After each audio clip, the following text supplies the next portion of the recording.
Nagbabalik po muli ang inyong lingkod at nagbabalita ng mga balitang dapat nating malaman dito sa ating bansa. Ito ang Balitang Pambansa. Ating ngang matutunghayan sa channel na ito kung ano ang nangyayari sa loob ng ating gobyerno at syempre tumutulong na rin sa ating mga mamamayan na malaman ang katotohanan dahil mayroon tayong karapatan na malaman ang tunay na nangyayari sa ating bansa. Ngunit bago natin panoorin ang balita, huwag niyo pong kakalimutan na mag-subscribe sa ating channel at pindutin ang notification bell para lagi kang maging updated sa ating mga bagong videos na ina-upload araw-araw. At sa ating mga solid viewers naman dyan ay maraming salamat naman po sa walang sawang pagsuporta. At syempre, huwag din pong kakalimutan mag-iwan ng like at i-share ang ating mga videos. At kung mayroon ka naman pang opinion, ang ating comment section ay bukas para sa inyong mga hinaing. Ito na nga mga kaibigan, ating panoorin ang buong video. Salamat po muli and God bless!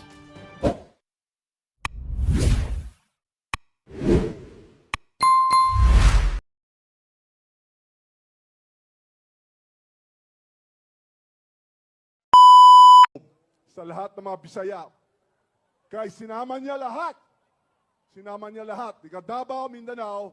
At dinagsan kami ng mga relief goods, Nako. medisina, at lahat ng volunteer. Kaya palakpakan mo natin si Mayor Duterte. Yan na nga ho ba sinasabi natin. Noong mga naunang panahon, todo puri ka kay dating Pangulong Rodrigo Duterte. Sa bagay, may sama ka rin naman ng loob si kay Tatay Diggs, no? Hindi ka naging Speaker of the House noong panahon niya. Kasi nakita niya karakas mo eh. Karakas mo, manggagamit ka, brad eh. Nakita niya, naku, walang gagawin matinutong si Romualdez, no? Hindi ko gagawin yung speaker. Kasi yung ginawa yung speaker, si Gloria, si Bebot, si Cayetano, sino pa? Si Velasco, yun ang ginawa niya mga speaker noong naging presidente. Ikaw di ka kasama sa eksena. Kasi, alam niya yung karakas mo, malayo pa lang naaamoy na niya pagka hindi gagawa ng matino yung isang politiko. At yung pagsuporta ni Tatay Digong sa mga senatorial candidate natin, huwag niyong kalimutan itong si Attorney Jim Bondoc. Ibig sabihin ho, pinagkatiwalaan ni Tatay Diggs ang mga yan. Gagawa ho ng matino yung mga kandidato natin na yan. Eto na ho mga kababayan, rekta ho tayo dito kay dito sa naging talakayan nitong si Panelo. Ito masasabi nating pasundot-sundot na debate. Ito, pakinggan na natin ito mga kababayan. Ito ho. So, Oh. dahil ang ating mga Reference tayo. kongresista, di ba, hinalal sila ng taong bayan. So, ang makakapagtulak sa kanila, no, para talagang pumosisyon strongly for the impeachment, ay yun ding siguro inaantay nila yung tulak ng mamamayan. So, hinahamon tayo, di ba, nitong January 13 na rally. 'Di ba? So marami yung silent majority lang no, na hindi pa nagpapakita ng kanilang ng kanilang action, concrete action para ituloy yung impeachment. Kaya ito nga Fidel, kaya magkakaroon nga ng mga sunod-sunod na mga pagkilos ang iba't ibang mga sektor na sana maramdaman ng ating mga mambabatas yung clamor ng ating mga mamamayan for impeachment. Hindi kasi nag-aantay yung accountability, no? Paano ba tayo nagkakaroon ng kahirapan? May kahirapan tayo, ang mga mamamayan, na-feel natin talaga na ngayon, no? Yung kahirapan dahil merong nangyayaring mga anomalya o merong korupsyon. And at the same time, baka may nangyayari din na kapabayaan. Kaya kailangan talagang maningil na ang mamamayan, kay President Marcos. Nako, yan ang nga po sinasabi natin. President Marcos, sisingilin ka na. Sisingilin ka na ng mga bataan mo. Naku, yan ang nga po sinasabi natin. Alam niyo mga kababayan, kasi hinog na tong, akala nila, iniisip po kasi nitong mga nagtitake advantage dito sa bangayan ng mga Marcos at Duterte. Gigit na sila. Ngayon, pagka medyo nakikita nilang alanganin na si VP at alanganin na tong si Marcos, bigla silang papasok sa eksena. Itong mga dilawan at mga makakaliwa. Ipipresenta nila yung mga sarili nila na silang tagapagligtas. Sila yung tipong may malasakit sa ating mga kababayan. Pero wag ko kayong maniwala. Mga merong Tililing mo yung mic. Eto, sasabihin ko na, dapat maningil tayo dahil sa kanyang, sa kanyang pagdidili-dali at pagkakaroon ng posisyon na iba dun sa posisyon ng mamamayan, baka iba pa yung mangyari ngayon, no, sa mga susunod na panahon. Kaya kung hindi pa natin gagawin ngayon yung impeachment kay Sara Duterte, ay lalong magpapatuloy, no, yung kawalang yung kawalang pananagutan, at diyan talaga magagalit talaga ang mamamayan yan kapag nangyari yon na wala tayong mapanagot sa nangyaring pagwawaldas ng pera ng mamamayan. Ma'am, you were up close and personal when the entire thing happened na nabulat-lat yung budget ng DepEd, ng OVP, yung confidential funds. Sa pananaw niyo ba, ma'am, of the many impeachment complaints, pati yung grounds for impeachment, ano po ba yung pinakamatibay? Kasi kumbaga nung panahon po ni President Erap, yung second envelope, yung kay Justice Corona, yung SALN, ano po ba ito? Ano ba suma total ang susi? Yes, oo. Eto, kung titignan natin yung impeachment, ano ba yung talagang, may iba't ibang dahilan ng impeachment. Ito talaga, yung confidential funds. Ito na talaga yung, ito na talaga yung betrayal of public trust na final nung second. Siyempre, meron din naman yung first, meron din naman yung third. So, ito na sana yung pinakasimple. Kasi dun sa 6 na pwedeng impeachment articles, no, 6 yan, high crimes, betrayal, yung treason, etc. Yung betrayal of public trust encompasses all na no. Yung una ay yung yung gross discretionary power na etong confidential funds kasi ang talagang namamahala ng paggastos ito ay yung head of the agency. So siya dapat yung panagutin dito at nakita yan sa mga hearing natin sa Committee on Good Government with the documents and with the testimony na naka-oath yung ating mga witnesses. No? Tapos yung pangalawa, yung tungkol doon sa pagbabaliwala niya doon sa proseso, no, yung proseso ng ginagawa ng Congress tungkol sa oversight, 'di ba? Tinanong natin sa budget, ayaw niyang sagutin. Ayan na naman yung talagang walang humpay na panluloko ang ginagawa ng ali na to. Ayaw sagutin kasi hindi yun yung proper forum para sagutin yung mga walang kwenta yung katanungan. Sumasagot ho sila sa COA. Hindi ho nila kailangan sumagot diyan sa diyan sa committee nyo dyan sa House of Representatives kasi pinag-uusapan pa ho sa COA, no? Ano na naman to, lokohan. Tungkulan naman niya talaga na ipaliwanag itong mga nangyari doon sa pondo niya. Talagang pinanindigan niya na ayaw niya talagang magpaliwanag. Hanggang to the point na bahala na kayo sa budget ko. So, hindi ganun, nanumpa talaga siya doon na susunod siya sa kanyang oath, susunod siya sa kung ano yung tinatakda ng batas, pero hindi niya ginawa. So, ito yun, yung confidential funds na talagang magdidiin talaga sa kanya na meron ng ebidensya, meron na talaga mga witnesses. Attorney Conti, I just need may I solicit your assessment on some positions from economists and constitutionalists that yung budget natin as passed and even as vetoed, partially by line item veto by our president, which is allowed under the law, ang sinasabi nila is the most corrupt. Sinasabi nila the worst. Ano po ba ang base ninyo? Why do people like known economists, former budget and finance ministers or undersecretaries think na napakapangat tong budget na ito? Well, na-explain naman nila, I'm no budget expert, but I did help with the case of Araulio versus Aquino. Ito yung PDAF case. Paki-explain. I think that's a very crucial, yes. So, dati, yung mga congressman may tinatawag na pork barrel or PDAF. At ito ay pera na kung saan meron silang kapangyarihan, meron silang authority na i-disburse. congressman na dapat gumagawa ng batas, biglang may budget. Nung kinwestiyon namin sa Supreme Court, sabi ng Supreme Court, oo nga. Tapos nagiging issue din kasi yung isi-savings tapos i-reallocate. Kaya parang kumbaga naging issue ang nilalaro ang budget tapos yung hindi dapat mag-disburse o maglabas ng budget, biglang napupunta sa kanila. Doon pumapasok yung tanong ng discretion of, unauthorized dapat ng mga entities. Mukhang bumabalik yun dito in another name. Yes. Ganon. Ang alam ko nga, Atty. Conti, before it was PDAF, it was Countryside Development Fund. CDA. Panahon ni FVR noon, ang alam ko. Tapos naging PDAF. PDAF. So ngayon, anong tawag ngayon? Well, yung apat na mahiwagang for peace, AKAP, AYIX, and TUPAD. So, ang ini-issue ngayon yung AKAP. Kasi yung AKAP, ito yung medyo similar talaga na medyo similar talaga, yung kahalintulad talaga na PDAF talaga or pork barrel. Congressman ang magkakaroon ng authority na mag-refer or mag-approve para doon.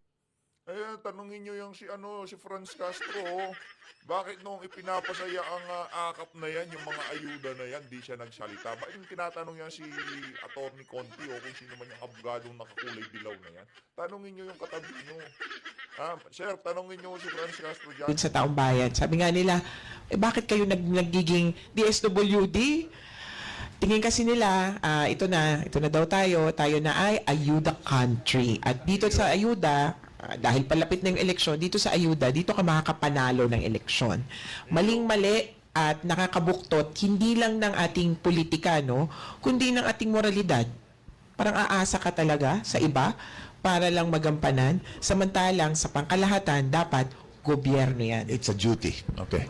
Hold that thought, Mama. Kasi we'd like to welcome to our show this morning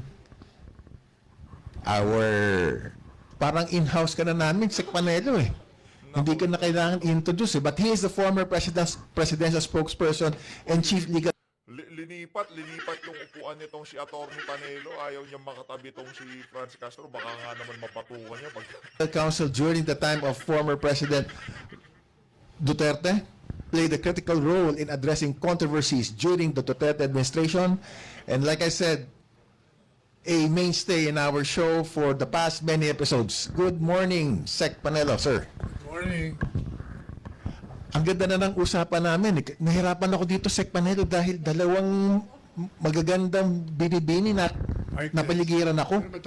You've overheard perhaps. You've overheard, kaya nga kailangan na natin ng konting support from your end, Sec Panelo. We talked about the prayer rally. We talked about the effects of it in terms of the impeachment. Napag-usapan na rin namin dito kanina, Sec Panelo, na kumbaga basag na naman daw yung unity team eh. And sabi ng iba, wala naman daw unity team in the first place. Yes. Ano po ang basa ninyo yung impact ng National Prayer Rally na supposed to be to reconcile our President and our Vice President? Di ba, dalawa ang epekto. Number one, tinanggal nila yung salty ko. Kaya lang, pinalitan naman ng worse. Nako. Okay. Sama lalo. Pangalawa, ang epekto doon sa mga ibang miyembro ng Kongreso, medyo tuloy after elections na lang. O, yan ang epektong nakita. Pero sa tingin niyo ba, ito po ba meron din correlation with our 2025 national budget na sinasabi nga nila most corrupt in the history of the Philippines? Which one ang may effect? Yung budget o yung National Prayer Rally. Kasi lumalabas po parang magkakatahi-tahi po sila eh. Walang epekto yun. Nandiyan na yung budget eh. Tutuloy nila yun. Gagamitin nila sa halalan yun. And then, pagdating naman po sa impeachment, Sec Panelo, sinabi nyo, last time you were in our show, Tuloy yan. Tuloy. Kaya lang yun. Medyo i-postpone muna natin. Postpone. Hindi mo sabi nila. Pero gano'ng interesado kasi takot yata na gano'ng katagal? Baka naman 2027 na. Sila, pero tutuloy nila yan. Unless there will be a change of present dispensation. And do you think there is a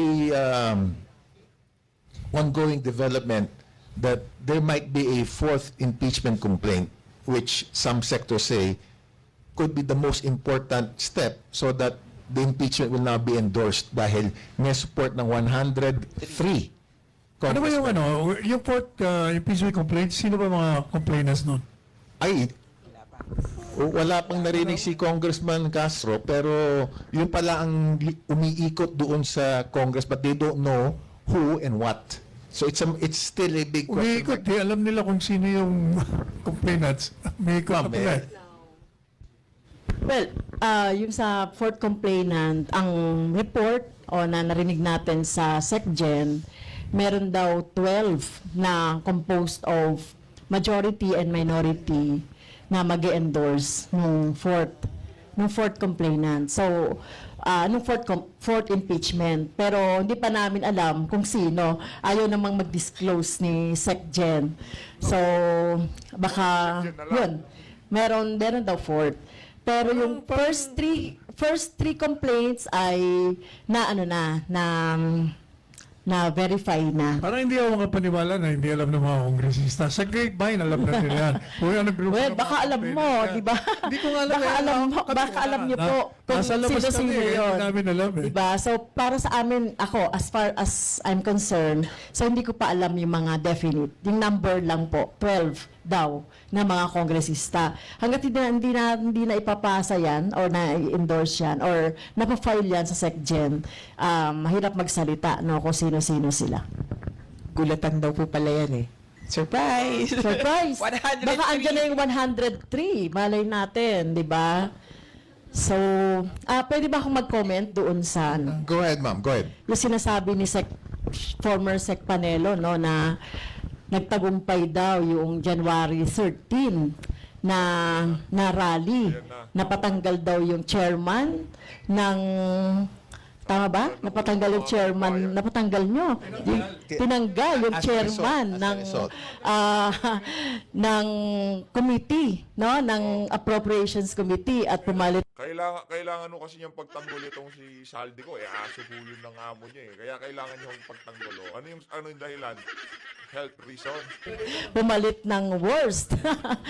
Well, equally good naman para sa amin yung pumalit no si Representative Kimbo.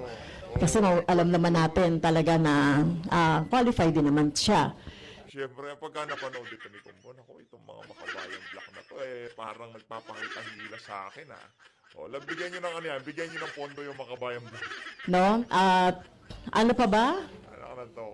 Napaurong yung impeachment. Yung mga ibang kongresista nagsasabi na... Well, hindi pa natin alam yan. Ng mga ibang kongresista, pero hindi pa nagsasalita yung majority. So, hindi pa natin masasabi na talagang napaurong yung impeachment dahil... Sa aminin nyo sa hindi, napaurong ang impeachment. Kasi kung talagang merong bilang yan, last year pa lang, tapos na yan. Kayo talaga, naglolokohan tayo dito eh. Last year pa lang tapos na yan eh. Nasa Senado na yan. Kaso wala nga bilang, walang gustong pumirma. No, walang gustong sumama dyan sa mga kabalbalan nyo na yan. No? Malamang meron din hong mga grupo dyan sa House of Representatives na talagang gumagalaw para kontrahin yung impeachment na yan. So totoo lang kasi kung nagkakaisa sila dito sa isa na to, kagaya ng pagkakaisa nila dyan sa Tuadcom na yan, sa bagay, doon sa Tuadcom, marami din hong mga congressman na ayaw doon sa galaw na yun ng House of Representatives. Pero talagang ipinilit lang no para mabigay yung kapritsyo nitong si Tambalus. Tao naman yung magtutulak niyan, no? Yung January 13, minority lang yan. Andito yung mas marami na talagang for impeachment. So, yun lang talaga. Saka ang third effect na nakita ko nga pala, yung na-jolt ang present dispensation. Pati ako nagulat eh. 1.8 million, yun ang pinakamalaking nakita kong gathering sa Luneta. Sa Quirino Grandstand. Oo, grabe. Again, if Kasi naglakad ako ng 2 kilometro at kalahati para makarating sa venue. Ganun katindi. Hindi naman dating ganyan. Pero okay, it's a numbers game, it's a political support, public support. Sabi nga ni Tony Conti kanina, hindi, meron naman darating pa na January 18, meron pang January 31 na medyo mas malaki. What do you think, ma'am, will be the impact of this particular rallies on the 18 and 31 kung let's say mas konti sila? sa 1.8 na sinasabi ni Sec Panelo o mas marami sila? Kasi numbers game nga ito eh. I don't really see it as a numbers game. Mas marami kami, mas ano. If there are people on the 18th, if there are people... Hindi ganon. Hindi ganon yung attorney. Ikaw naman attorney, oo. Ano man dahilan, ba't kayo nagrarally? Siyempre para makapagpakita ng puwersa. Para mapakita nyo, ito, tingnan nyo naman. Napakaraming pabor na ma-impeach itong si VP Sara. Diba, yun naman talaga ang ano nyo dyan, endgame nyo. Ang endgame ng INC, maipakita na marami ng mga kababayan natin ang gusto ang katahimikan, peace. Pero kayo, ang rally na yan, talagang ang bottom line yan, gusto nyong ma-impeach si VP Sara. Ngayon, labas nyo yung pwersa nyo. Pinapanood namin kayo, aabangan namin kayo, iko-content namin kayo. on the 31st, solved na yon. And parang jolt, kumbaga parang energy drink, di ba? Pag uminom ka ng isa at Ano energy drink? Wala, hindi na uso energy drink. Uso ngayon, pulburon. Ano energy drink? unang beses mo yan sa buong araw, o kaya kape, yun yung jolt talaga. Pero yung as you go on, it still helps you sustain, gising ka pa rin. Kaya kahit kape espresso, ang ininom mo ng alas 3 ng hapon, gising ka. Ang importante yung epekto. And that will jolt. That will tell all the people na, oh, may gustong may mangyari. Kaya yung January 13, magpapakita na, sabihin na natin, ano ba, pro-BBM? Ang January 18, kung bottom line, is it anti-BBM or pro-BBM? Or, ang importante kasi dito, baka tao-tao lagi, kalimutan natin yan, lalo na papasok ng eleksyon, issue tayo. Kung ang 18, ang 31, anti-corruption. Malaki, it will resound with so many. Pag sinabing anti-kahirapan, lalo na. Pag sinabing pero ba, magiging double negative to eh, or pro kawalang pananagut or anti kawalang pananagutan or anti-impunity in English na kailangan panagutin ng lahat. Mas marami pa. At palagay ko the numbers on the streets well placed ang January 13. Walang pasok, may mga imbitasyon, etc. I don't know if similarly situated ang 18th at saka 31. Baka hindi magkaroon ng ganong leeway. Tanong ko lang, no? Kasi Atty. Conti, hindi ko alam kung 18. Yung 31, I know it is supported by the Catholic Church and by significant number of retired and military personnel. Retired military and police personnel. Governance. Yes, in governance. Yung sa 18, ano po bang, sino yung organizer? Announcement dito ng church. Sabihin nyo si Trililing, Oo, may nag-announce na parish priests, sina Father Bong, parang meron din daw sila ng 18. Warm up, kumbaga, sa Ano bang gagawin nyo, yung 18? Hindi ko alam, EDSA rin ba? People It power will also be Sa EDSA sa EDSA shrine naman. So, painit ng painit, kumbaga may rehearsal. Lahat ng mga yan, hindi naman pro Marcos yung mga yan. Basta yung mga meron ng sariling interes. Ngayon, ang mga Marcos, nakipagkuntsabahan dyan sa mga akala nila makukontrol nila yung mga walang yung grupo na yan. Ngayon, ang tinatahol na ho nila, si Marcos Jr. na. Ikaw, Sec Panelo, you think the rallies ba still an effective tool in terms of pushing our public servants to do something or not? Definitely, pressure yun eh. Pressure yun, lalo na kung marami. Tapos nakikita mo, iba-ibang grupo na eh. Yung sa 18, simbahan, nagkako, yung sa 31. Kala ko sa mga dilaw yun, kila Tony Carpio yun. Kasama. Kila Tony Carpio yun eh. Kasama. Tapos yung sa Luneta, iba naman. Although, in support of the president, pero effectively, you're supporting Sara also. Pero ikaw, Sec Panelo, do you agree that it is not a matter of paramihan ng tao sa rally? Hindi. Talagang, sabi ko nga from the very start, di ba? Yung military, hindi gagalaw yan. Kung ang tao, wala dyan. Ang history natin shows that military will only come out or withdraw its support pag nakita nila ang tao na dyan.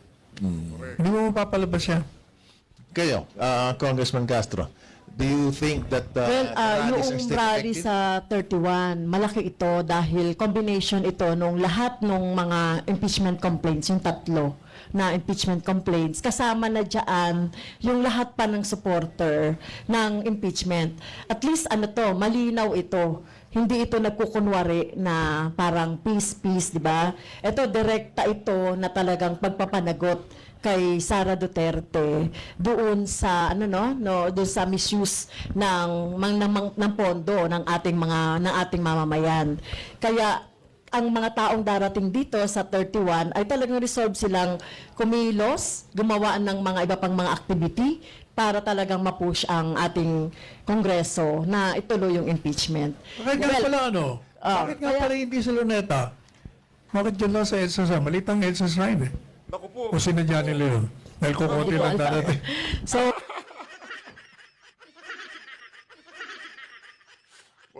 Mapang-asar din tong si Panelo no? Mapang-asar din siya baka sinadya nyo hindi siya Luneta kasi konti lang darating. Yung parish priest kasi ng EDSA siya. Defensive si attorney, defensive. Relax ka lang. Parang laging nagvo-volunteer. Kasi maganda sana kung Luneta, makikita mo. Kasi Kasi- ito, di ba, antay. sa 31 kasi parang alam ko meron din sa LB, Liwasang Bonifacio. Kasi as you said, yung Baka sa magtuloy 31, sa Luneta yun. yung sa 31 sabi mo, di ba, pro-impeachment. Yung Pro-impeachment. Luneta, So, meron antay. sa PPM. Anti-impeachment yun in support of Marcos call. Kaya makikita, kung dun sana ginawa, makikita natin kung gaano kalakas ang bawat isa. Well, hindi naman paramihan yun, pero kung titignan nyo naman yung dumalo doon sa dumalo doon sa 13 for peace kasi, for peace. Hindi naman sinasabing Ma- ibang mga issues na. Matanong ko lang si Ewan ko sa'yo, Franz Castro, hindi raw paramihan. Bakit nyo binibilang yung mga nasa INC rally? Kung hindi pala paramihan ng bilang yan, ito talagang si Franz o parang... Kanya, ma'am, but what's your take on those public officers or politicians who participate or who appear in the rallies? Is that a good thing, a bad thing? Ano po bang tingin niyo ron? Ito yung nagpatunay na hindi talaga sinasabi kasi ng leadership nung January 13 na ito ay not political, pero nagpapatunay ito ng kasinungalingan na politically motivated ito kasi nagsalita pa nga doon, di ba, si Congressman Marcoleta at talagang nilambas niya yung Quadcom, yung ginagawa namin sa Quadcom. Kaya talagang nandoon din yung mga candidates ng Duterte, 'di ba, na nandoon pa sa harap. Kasi nga nananawagan sila ng pagkakaisa. Ito talagang si Madam Franz. Nakikiisa sila doon sa panawagan ng pagkakaisa. Kaya talagang political ito. Kayo, Attorney Conti, if you were to run for politics or if you are a current politician or public officer, would you go and participate in one of those rallies, whether 13 or 31? Sa 31, nandun ako. Ako po, actually, nominee ako ng Bayan Muna, number 5. Kasama ko po dyan si Attorney Nery Colmenares, si Attorney Ferdy, Attorney Caloy Zarate, and then Ferdy Gaite, number 1, 2, 3. Bangko ako. Pero, these rallies are political at walang pumipigil para suportahan yung tao. Ngayon, medyo na-concerned lang ako, na kanina binabanggit kasi yung in terms of numbers. Yes, the military will come out if there's numbers, but are we looking at a people power 2, 3, 4, ganyan ba? Ako hindi pa nga sa ganun pagpapakita pa lang ng suporta. Kaya kung babalik sa impeachment, what we need are 103 congressmen. What we need to proceed with whatever complaint, ganon, yung ebidensya, etc. So we need to focus on these particular things. But if you want a revolution, well, we can give it to you. Kung ang tingin ba ng taong bayan, kaguluhan, ang Well, we can give it to you. Ang tagal nyo na nga nakikibaka, wala kayong napapala. Well, will be. Ay yayabang talaga nitong mga sagot ngayon, ating na naman. kailangan mag-ayos-ayos tayo. Pero ang importante, siguro, para sa 2025 elections, mabago talaga yung itsura, mabago talaga yung karakter, hindi yung same-same na lang. Sec Manila, before we go to question and answer, I just want to get your final insights with respect to all of these rallies nung nakaraan at meron pang darating itong 2 days within the month, dalawa.